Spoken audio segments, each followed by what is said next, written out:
കോഴിക്കോട് കോർപ്പറേഷനിൽ സീറ്റ് തർക്കത്തെ തുടർന്ന് INL ഇടതുമുന്നണിയുമായി ചേർന്ന് മത്സരിക്കാനുള്ള തീരുമാനത്തിൽ നിന്നും പിന്മാറി. CPM വാഗ്ദാനം ചെയ്ത സീറ്റിൽ മത്സരിക്കാനില്ലെന്ന് പ്രഖ്യാപിച്ച INL 8 സീറ്റിൽ സ്വന്തം സ്ഥാനാർത്ഥികളെ നിർത്താനും തീരുമാനിച്ചു.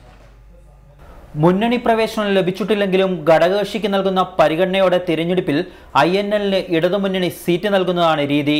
ഇത്തവണയും ഇക്കാര്യത്തിൽ മാറ്റമുണ്ടായില്ല. കോഴിക്കോട് കോർപ്പറേഷനിലും ജില്ലാ പഞ്ചായത്തിലും INLന് ഓരോ സീറ്റ് ഇടതുമുന്നണി നൽകി. എന്നാൽ കോർപ്പറേഷനിലേക്ക് വാഗ്ദാനം ചെയ്ത സീറ്റുകളെല്ലാം തന്നെ UDF 1200-ലധികം വോട്ടുകൾക്ക് ജയിക്കുന്ന വാർഡുകൾ. ഇത് പറ്റില്ലെന്നും വിജയസാധ്യതയുള്ള വാർഡ് വേണമെന്നുമായിരുന്നു INLന്റെ നിലപാട്. തർക്കം നീണ്ടതോടെ മുന്നണിയുടെ ഭാഗമായി മത്സരിക്കാനില്ലെന്നും 8 വാർഡുകളിൽ സ്വന്തം നിലയ്ക്ക് മത്സരിക്കുമെന്നും INL പ്രഖ്യാപിച്ചു.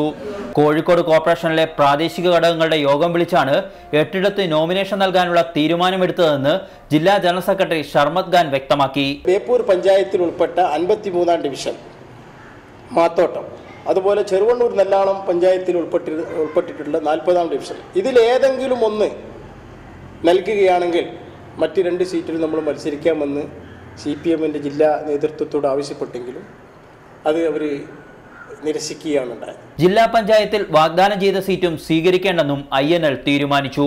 പക്ഷേ LDF സ്ഥാനാർത്ഥികൾക്ക് നിരുപാധിക പിന്തുണ നൽകും. അതേസമയം INLനെ അനുനയിപ്പിക്കാനുള്ള നീക്കം CPIM ജില്ലാ നേതൃത്വം ആരംഭിച്ചു. KR Saju, reporter, Kozhikode.